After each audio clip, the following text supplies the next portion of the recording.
The Modi government has brought about a new way of dealing with things domestically. In Indian politics, we've seen that over the past 9 years. This is the first time the government is engaging in this sort of international muscle flexing. The world hasn't seen this from New India. It's a very strong message, not just to Ottawa, but to countries across the world. We look at the diplomatic ramifications, the people-to-people ties, and the economic consequences of this decision. Let's get started. Here are the headlines I'm tracking today. India debunks Trudeau government on the Khalistani terrorist Nijjar's killing, says Canada has not shared a shred of evidence.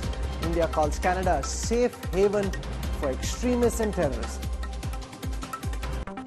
Crackdown on Khalistani terror by the National Investigating Agency. Images of 10 men involved in San Francisco, India consulate attack identified. NIA seeks information on the accused. Women's reservation bill set to be passed by the Rajya Sabha. JP Nadda leads the BJP's charge in the upper house, lashes out at the Congress over quota bill politics. Bharat को पहला OBC प्रधानमंत्री Bharatiya Janata party NDA ने दिया, यह भी हमको ध्यान रखना। Supreme Court refuses to intervene with the orders of the Kaveri Water Management Board that directed Karnataka to release 5,000 cusecs of water to Tamil Nadu. Boeing rolls out a big Make in India plan to open the largest facility outside of the US near Bengaluru, says it will buy components worth 10,000 crore rupees from India every year.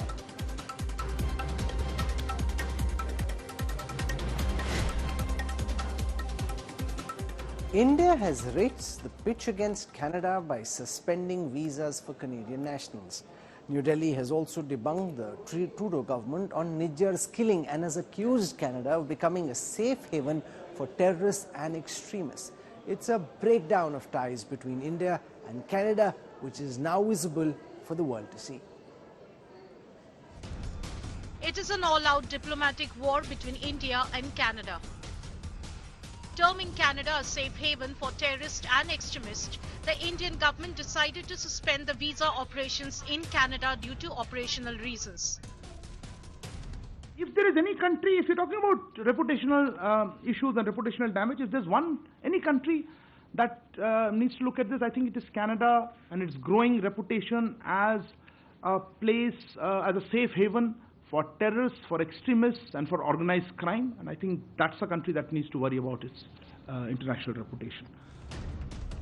BLS International, an online visa application center, has stopped services until further notice. You are aware of the security threats being faced by our High Commission and consulates in Canada. This has disrupted their normal functioning. Accordingly, our High Commission and consulates are temporarily unable to process visa applications. We will be reviewing the situation on a regular basis. The visa war means no new visas will be issued to Canadians planning to visit India. However, there will not be any problem for Indians and Canadians who already have valid visas to travel. Indian authorities on Wednesday had issued a hard-hitting advisory pointing to politically condoned hate crimes in Canada, urging Indian nationals and students in that country to be cautious. Meanwhile, an Indian origin MP, Chandra Arya, has urged the Canadian Indian Authority to stay calm and vigilant. He described Hindu Canadians as soft targets. I've heard from many Hindu Canadians who are fearful after this targeted attack. I urge Hindu Canadians to stay calm but vigilant. Please report any incident of Hindu phobia to your local law enforcement agencies. Arya slammed Khalistan supporters and expressed his reservations about how, in the name of freedom of speech, the glorification of terrorism and hate crimes targeting religious groups are allowed to persist. The Canadian High Commission in India has said that out of an abundance of caution, they have decided to temporarily adjust staff presence in India. Bureau Report, India Today. Unless there is a war or an extreme national emergency, visas to nationals of another country are typically not suspended. Did the provocation from Canada merit such a massive response from India? What could potentially happen from here on? To talk about this, I'm joined on the broadcast by Jai Panda, Vice President of the Bharatiya Janata Party. With us also on this broadcast is Pramit Pal Chaudhary, Head of the India Practice at the Eurasia Group. We have Jakhtar Singh, a well-known author. He tracks the issue of Khalistan, the separatist movement, and Punjabi politics very, very closely. We have Daniel Bodman, Senior Correspondent at the National Telegraph. I want to go across to Jai Panda first. Mr. Panda, let me start by asking you about this decision of the Modi government to ban, to suspend issuance of visas to Canadian nationals. How do you justify and explain this decision taken by the Ministry of External Affairs, given that we aren't at war with Canada in any real sense? There's a breakdown of ties for sure. There is an escalation certainly, but suspending visas isn't something that's been done with any country outside of a war. Well, you know, we have seen these hoardings in Canada where these extremists and terrorists are openly asking to murder Indian diplomats. We have seen reportage on your channel and on social media about Indian Canadians who don't subscribe to Khalistani separatists' viewpoints being threatened with violence.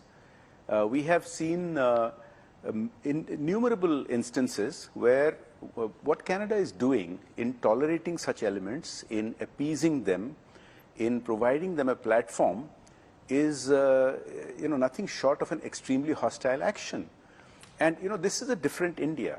This is no longer an India which will keel over and play dead when we are being treated so badly, when we are being given lectures hypocritically, and what is being done is precisely what a government should do to protect its citizens and its diaspora.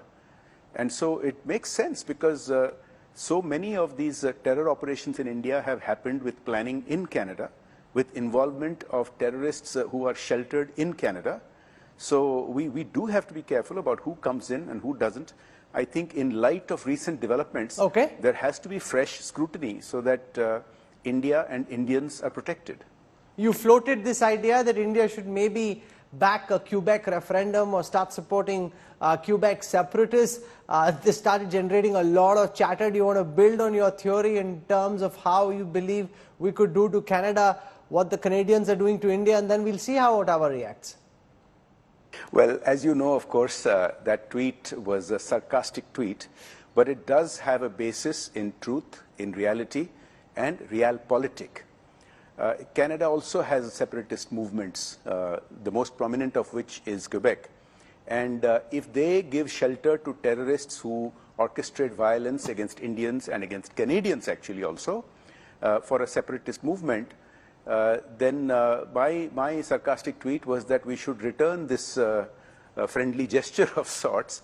Now, in Quebec, there was reports earlier this year, for example, by the platform Politico, that the polling numbers show a greater support for Quebec to split from Canada and become independent, but they are not currently allowing a referendum, although they've had referendums in the past. And so I have suggested that certainly there are many Indians who have the capability to facilitate an online referendum for Quebec.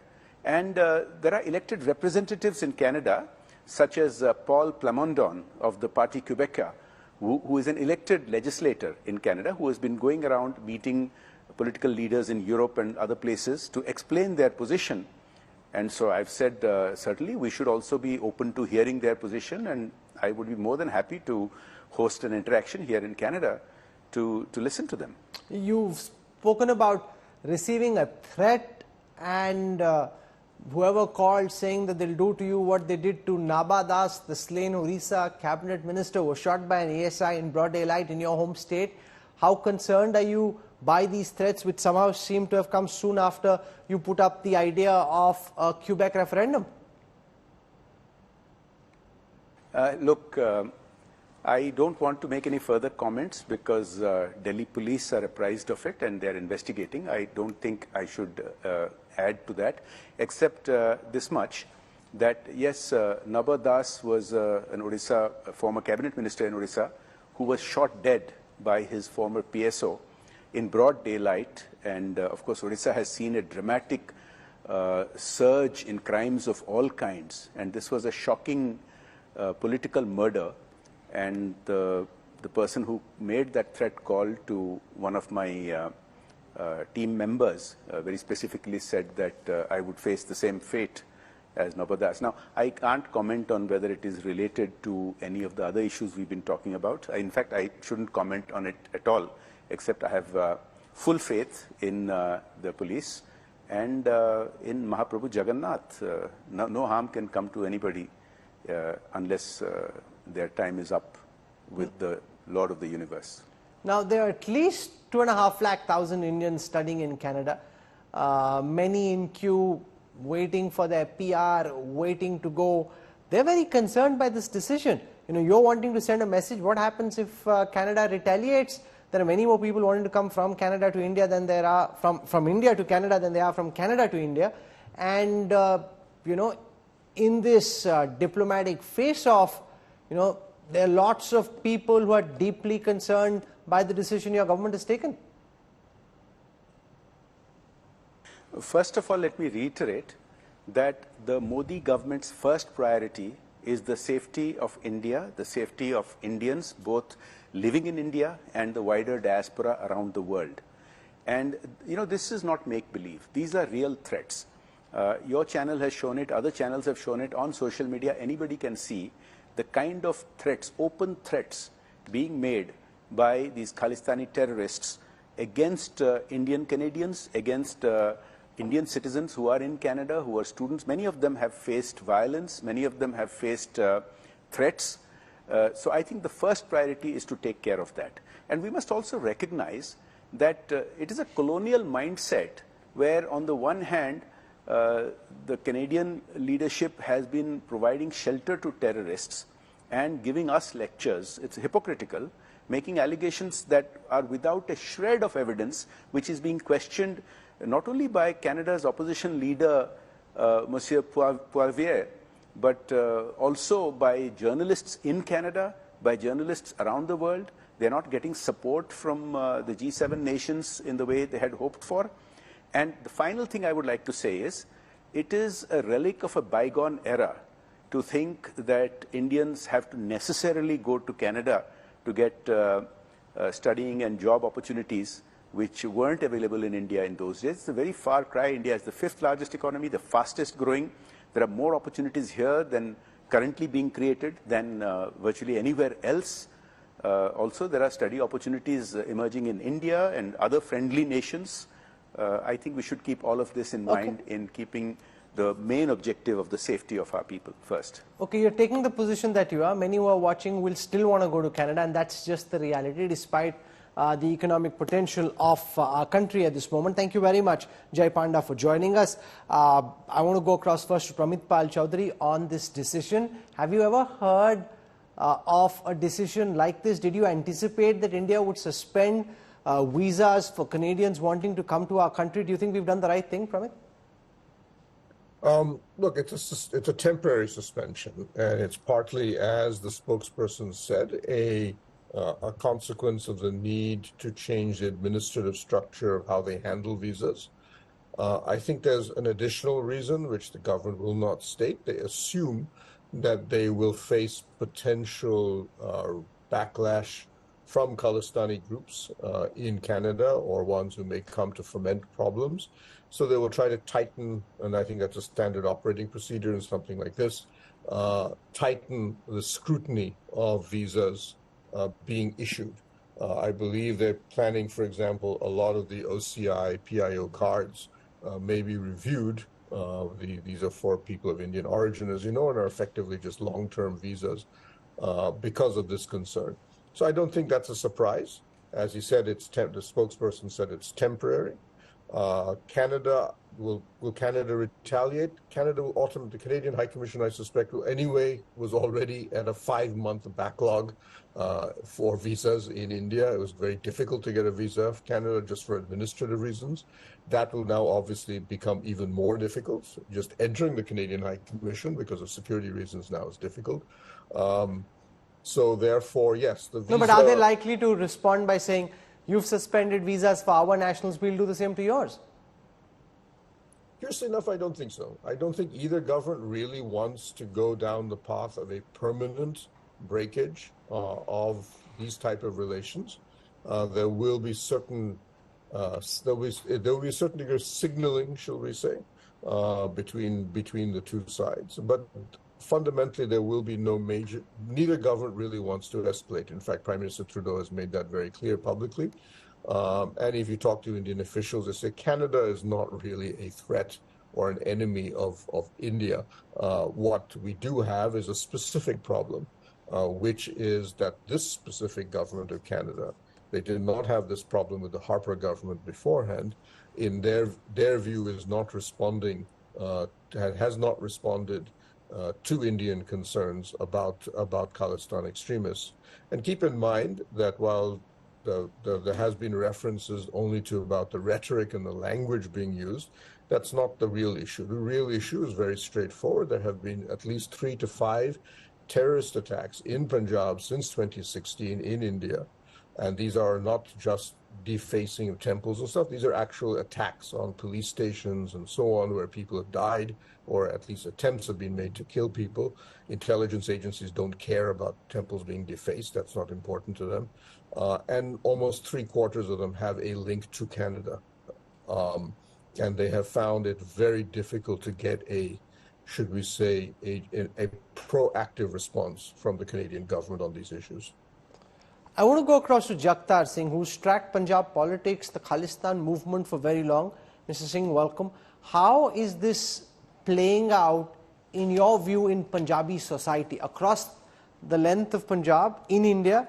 As people watch this story, how do you think they're processing it? One sentiment, Rahul, is coming up that this situation has come up close to Lok Sabha election 2024. Is this situation has anything to do with the narrative that is being shaped up? That is the basic issue. Khalistan issue has been there since decades in Punjab. In the armed struggle that started way back in 1980 and continued in 93, about 35,000 people have died, including a prime minister, a chief minister, and a retired army chief. So this is the background of Khalistan movement. It phased out, it never ended. Roots of what is happening in Canada are in this part of Punjab. You have to tackle the basic issues to checkmate what is happening in Canada.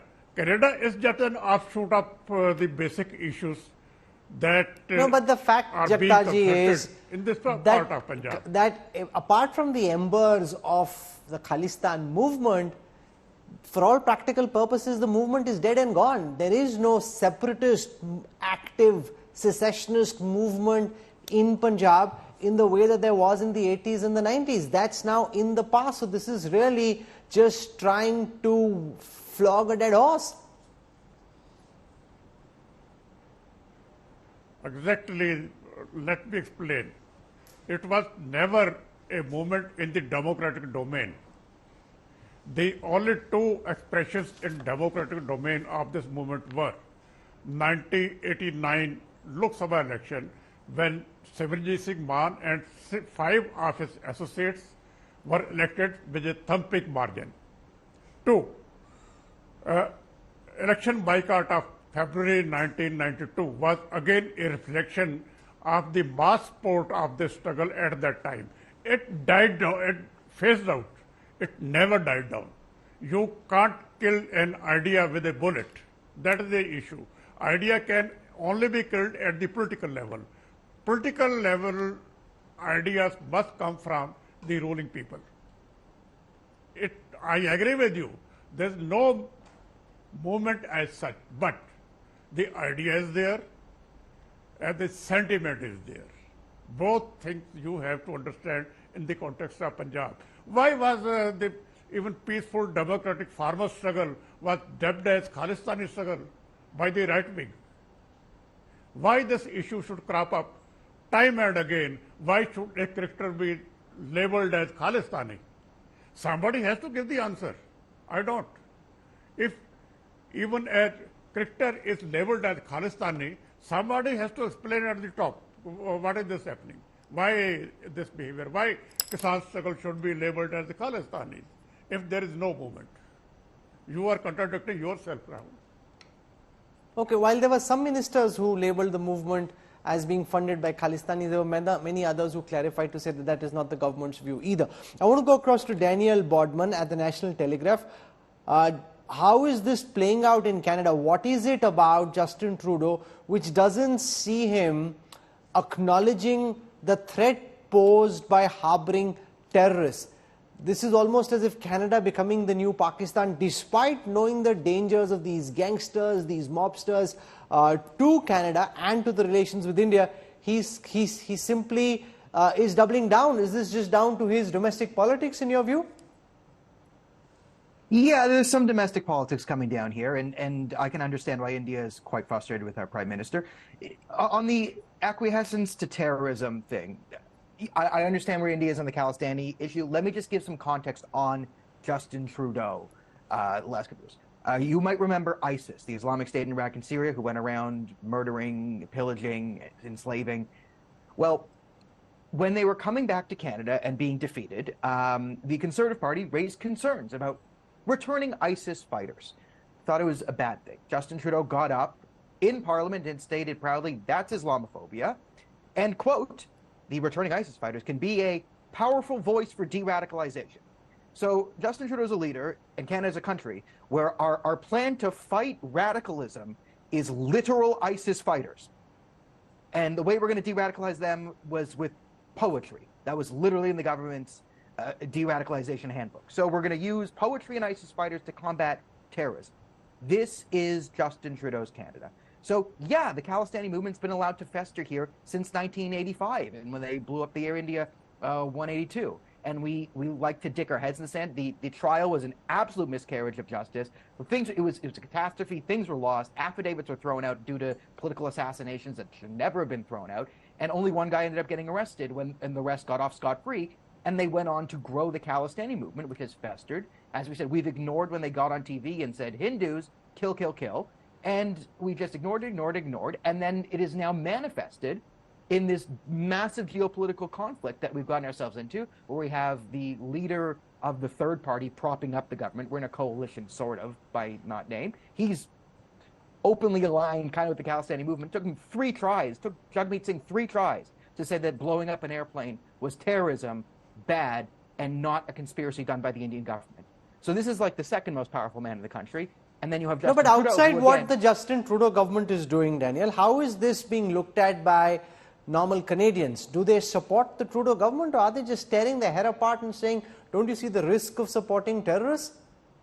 So, again, the Canadian media landscape it doesn't like to talk about these issues. So a lot of Canadians are not even aware of the Khalistan thing, are just waking up to it and wondering what's going on. The media is portraying Nijjar as Sikh religious leader. That's his official title in Canadian media. The allegations, the videos of him with AK-47s, those don't make it into Canadian media.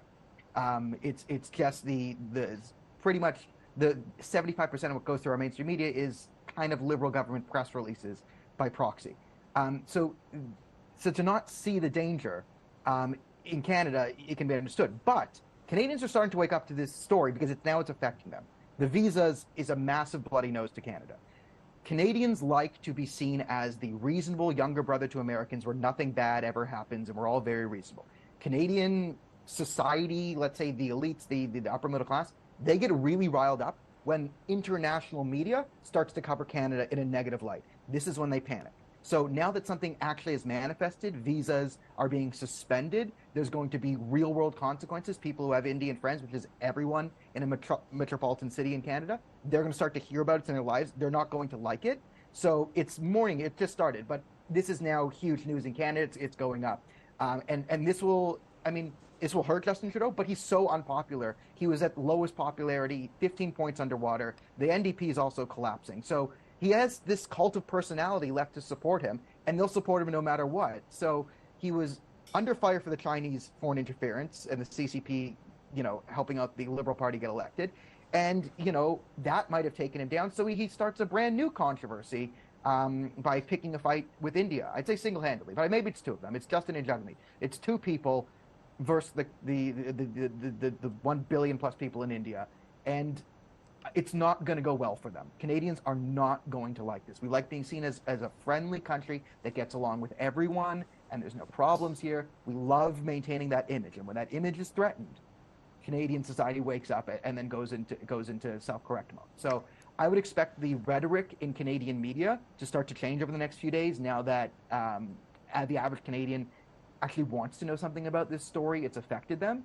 So I went on from the beginning. I said there's no game theory win scenario I can even fathom for Canada. Okay. By the way. So Veena Sikri, is Justin Trudeau just irritated with the way the Delhi trip went? His plane got stuck. He had to stay for a day and a half longer than he wanted to, because between friendly countries, you don't typically name an officer, call him out as the raw station chief, ask him to go back. Even if you do it without naming and wanting to publicly shame someone. This is not, if this was, say, Pakistan or China, it would be slightly believable, but not between friends. Why do you think, in all your years of diplomatic experience, why do you think Trudeau is acting so peevishly? I think Trudeau is under great political pressure within Canada, as has just been mentioned by Daniel Boardman. His popularity ratings are all-time low, and he's facing great pressure from his pro-Khalistani member of his political alliance. Now, I think what the Khalistani group wants to do is by all means keep up international viewership for the Khalistani issue. But I think it is quite out of character for any country and unacceptable for any country to make that statement in Parliament with no evidence at all. You're saying credible allegations of a potential link and you call that evidence?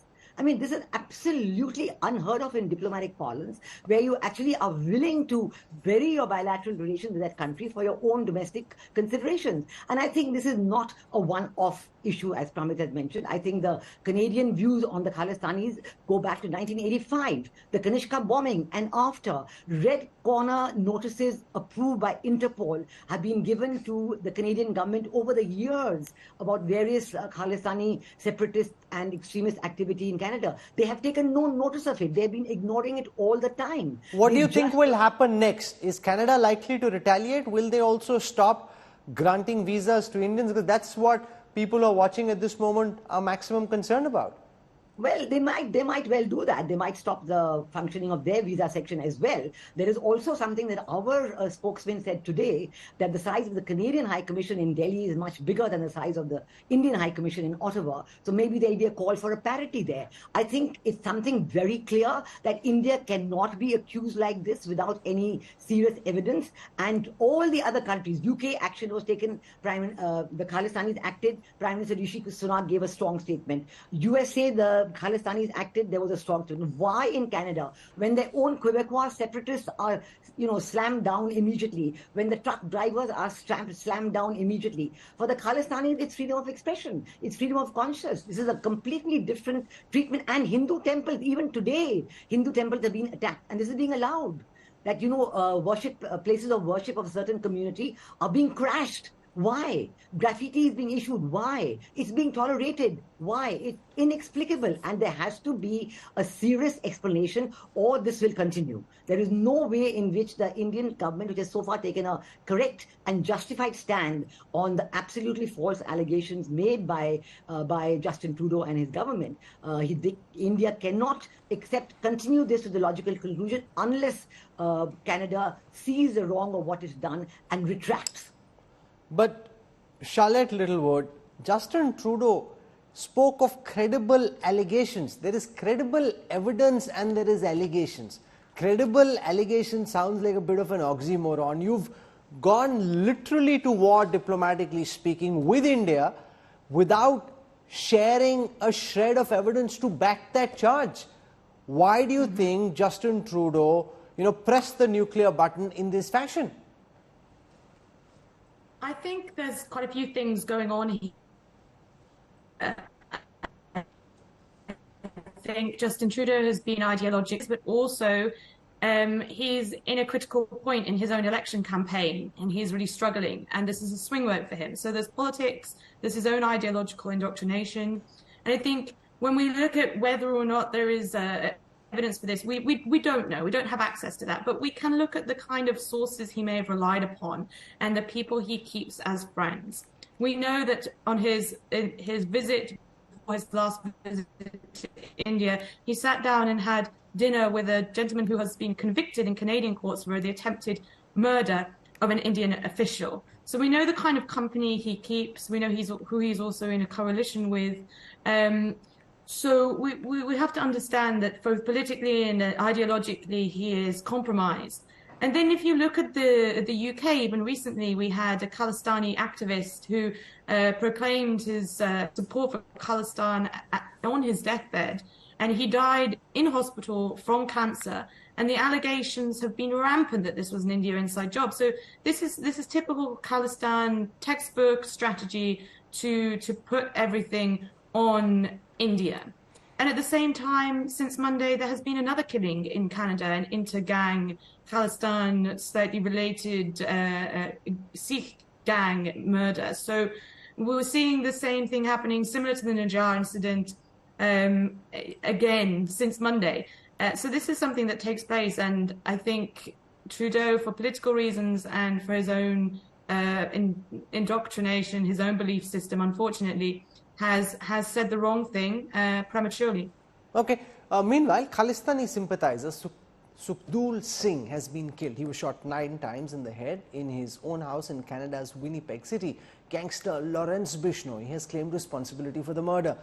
Sukhdev Singh's death comes amid a growing diplomatic tension between India and China over the killing of another Khalistani terrorist, Arindam Singh Nijjar. Sukhdev Singh, aka Sukhadunike. Originally from Duneka village in Punjab's Mocha district. The 29-year-old, wanted by India in several terror cases, was shot dead in his house, flat number 203, located on Hazelton Drive Road in Winnipeg City of Canada on Wednesday.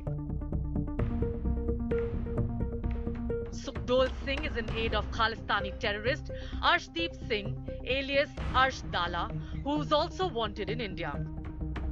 In 2017, Sukhdev Singh obtained a passport and police clearance certificate on forged documents to flee to Canada, despite having 7 criminal cases registered against him. He managed to escape Punjab with the help of 2 police officials who were later arrested by Mocha police. As per sources, Sukhdev's murder is linked to gang rivalry. He was allegedly killed by another Khalistani gang member for his alleged role in the murder of Goldie Brar's brother, Gurlal. While speaking to India Today in June, Goldie Brar had declared that his name will pop up in the killing of Khalistani terrorists in Canada. हर तरह के बंदे हमें approach करते हैं जी, इसमें कोई दो राय नहीं है, पर क्या करना है और क्या नहीं करना है वो हमें पता है जी, ठीक है। हमें पता, हम जो चीज करने की जरूरत नहीं है जी हम वो नहीं करेंगे, ये मतलब नहीं है। अगर हम कर सकते हैं तो करेंगे जी। और जिन्होंने नजायज इतने लोग मरवाए हैं जी, इतने बम धमाके करवा दिए इतने देशों में, उनका तो हम कभी भी नहीं कोई मदद करेंगे जी। हम दुश्मन हैं, उनके दोस्त नहीं है, ठीक है। कभी हमारा अगर नाम आएगा तो उनको मारने वाले बंदों में है। Sukhdev Singh's killing comes amid growing diplomatic tensions between India and Canada over the murder of another Khalistani terrorist, Arindam Singh Nijjar. The 45-year-old Nijjar, wanted by India in several terror cases, was shot dead in the parking lot of a Gurdwara in Canada's Surrey. He was gunned down by what investigators initially said were two masked men who fled the scene. Nijjar is named as a member of the Khalistan Tiger Force, a designated terrorist group. In 2016, he was linked to a 2007 bombing at a Punjab cinema that killed 6. Nijjar claimed to have moved to Canada in 1997, working as a plumber at a local Gurdwara. India has categorically rejected Canadian allegations of involvement in Nijjar's murder as absurd and politically motivated, saying that Canada had long provided shelter to Khalistani terrorists and extremists. Experts, however, believe non-state actors like Nijjar, crafted by Pakistan's rogue ISI, have been caught in their own web. It is the policy of Pakistan's ISI to eliminate, to send terrorists to different countries. They eliminate their own people, and these people who have been killed, either in Pakistan or Canada, they had become liability for Pakistan, whether it's Hafiz Saeed or Syed Salahuddin. From Canada to Pakistan, the violent deaths of Khalistani elements could very well be the handiwork of the ISI that once nurtured them. If there is any person who is working for any agency, if he is unable to deliver, then he has to be sold out or killed. That is what Pakistan ISI is doing, because Pakistan had been spending a lot of money on terrorists and terrorist activities in India and elsewhere, but lately Pakistan is in a big problem, economic problem. Pakistan cannot afford them, so it is Pakistan who is killing them, or Pakistan ISI who is killing them, or in some cases there is inter-gang rivalry. When will the Trudeau government act against the increasing lawlessness by Khalistani-linked gangsters who are posing a threat to Indian-Canadian community? Bureau Report, India Today. Now here's the thing, this gangster who's been killed was killed in an inter-gang rivalry. Now the problem is, when you level this charge on India for having allegedly killed Hardeep Singh Nijjar, you don't know, because you have no evidence at the moment of whether this was actually an Indian hit job or whether, Veena Sikri, this was related to some inter-gang rivalry, because extortion, immigration, mobsterism, all of this is on the upswing because you're attracting all these unsavory elements and giving them shelter. Absolutely, absolutely. You know, the question of inter-gang rivalry was actually mentioned by former Chief Minister of Punjab, Captain Arindam Singh, 2 days ago, where he said that Hardeep Singh Nijjar was definitely killed by inter-gang rivalry and India had nothing to do with it. I mean, all the political parties in India are supporting the position of the government of India, and Shashi Tharoor made a statement today, Congress has made a statement, all the political parties are with the government on this. They're not going to stand for the Canadian government trying to make India into a scapegoat for their own problems. Why can't they control the lawlessness of the Khalistani supporters?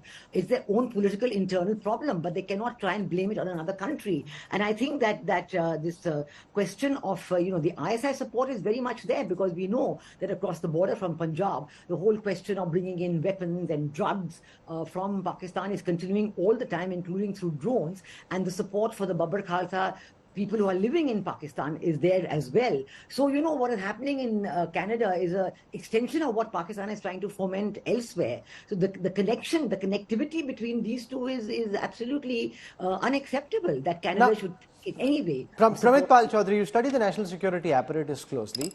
This kind of a charge of assassinating a terrorist in a Western country has never been leveled in India before this. And unlike what Trudeau may think, where he thinks he's putting Modi government in the back foot, even if the government hasn't done it, and even if this happened because of a gang war, it actually works politically in the Modi government's favor, because many people who are watching think, oh good, we've been able to take down a Khalistani terrorist in Canada, that's the way to go. When are we getting Hafiz Saeed or Dawood Ibrahim or any of the other characters who are outside India? So politically it works in their favor, but from a perspective of the capability, the capacity to actually execute this kind of a hit outside India so far away, do you think that's now within the realm of contemplation? Because if you read the international commentary from The Economist to the Wall Street Journal, that's the only thing they're talking about. Many years ago, I've worked closely on building the India-Israel relationship for almost 15 years. And I did have a chance to meet somebody from the Israeli intelligence system who was involved in assassination. As you may know, the Israelis are probably the world leaders in state-targeted assassination. And I asked him, I said, what is the basic requirement for a government or a nation to be able to do what you do? And he said, you can train people, you can do all of these things. That's easy. That's the easy part. The difficult part is getting the political will to back them. When you send out a person and you say, this is Rahul Kanwal, this is his file, I want him dead.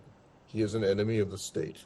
You then have to assume that even if his superior changes, the intelligence chief changes, the minister changes, the government changes, the system will continue to support that person in his action. If you don't have that structure, you will never be able to develop that capacity.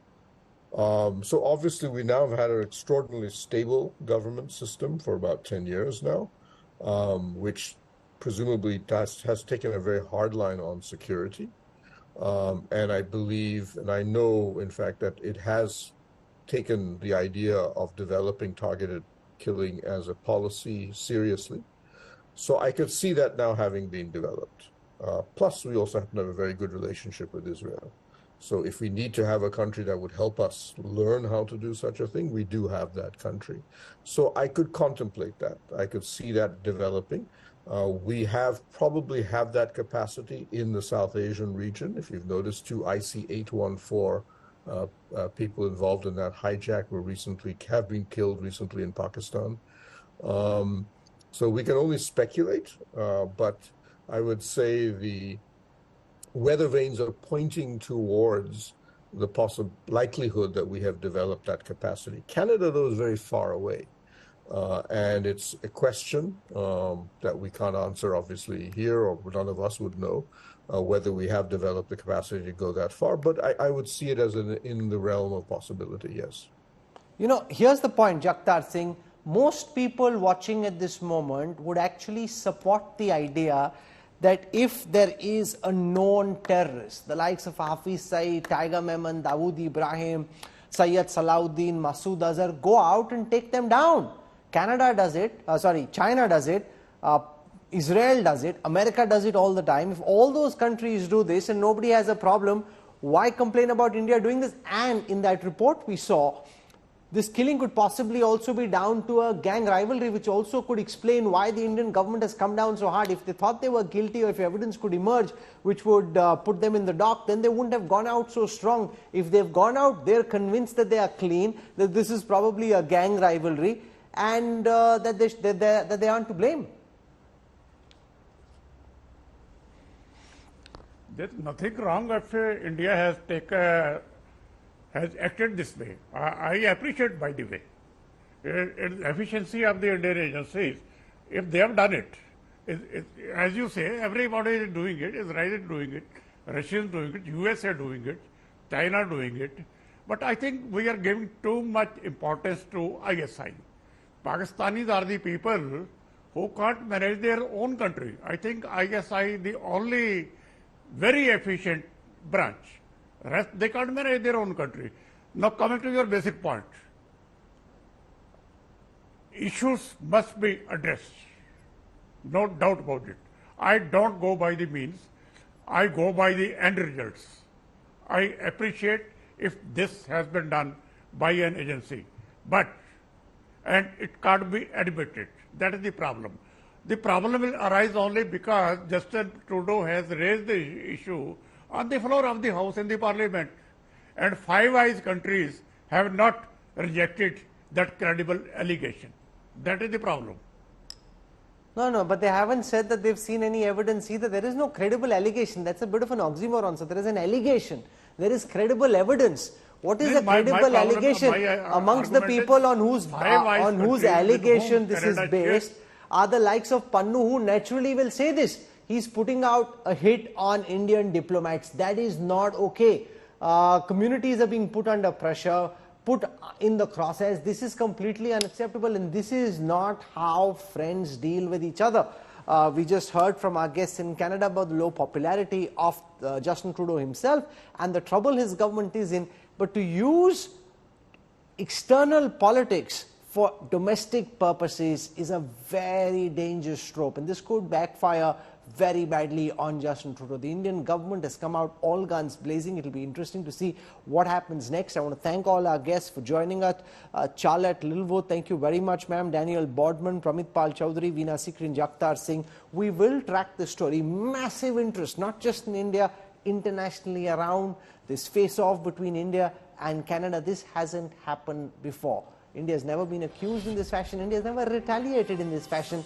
And at this moment, there is no evidence to back Trudeau's charge. That is a credible allegation. Pannu is one of the people who's leveling this allegation. Have you seen the kind of garbage he puts out all the time, wanting to take Indian diplomats down, wanting to target members of the Hindu community? This isn't a sensible man. He's a terrorist. He's a separatist. And as Jay Panda said at the beginning of the show, what if India started backing Quebec separatists? Canada isn't particularly keen on referendum at this moment, but just to stoke trouble, what if India started actively supporting them, funding them? Would Ottawa like that? I'm certain they won't. Then why do to others what you're not going to be okay doing to yourselves? If Osama bin Laden were to come to Canada, would they give him harbor? Would they give him shelter? Or would they want that action be taken against him? You can't have different yardsticks. Look at the way in which the Trudeau government dealt with truckers. Truckers, I mean, surely they have the right to protest. Look at the brute force that came down on the truckers for their protest. Justin Trudeau is a hypocrite. Make no mistake about it. He's using this Khalistani cause to play his own domestic politics because he's in a coalition government with Jagmeet Singh, and this is at the nub of the problem. India is pushing back as hard as is imaginable, in fact, far more than most would have thought possible. We will track where this story moves from here. You're on board the news track. The debate in the Rajya Sabha now at its climax. I want to show you an excerpt from Finance Minister Nirmala Sitharaman's speech on the Women's Reservation Bill in the Rajya Sabha. Just want to go back to actually what happened then. 19, which stand out for a lot of proof that is so required to say this civilization always held women high. Now, I'm not going to this thing, did we treat them as goddess, give us equality? I've heard a lot of members say with a lot of concern, we don't want to be treated like goddess, treat us equal. But it is a fact that we have held women very highly, and the women also had the courage to stand up and speak for them. We're being told that the Prime Minister will be meeting women MPs after the bill has been passed. We'll track that. We're slipping into a break. Our coverage continues from Canada, from India, also from Parliament and from wherever there is news which is of interest to India today. Goodbye, good night, and I'll see you tomorrow.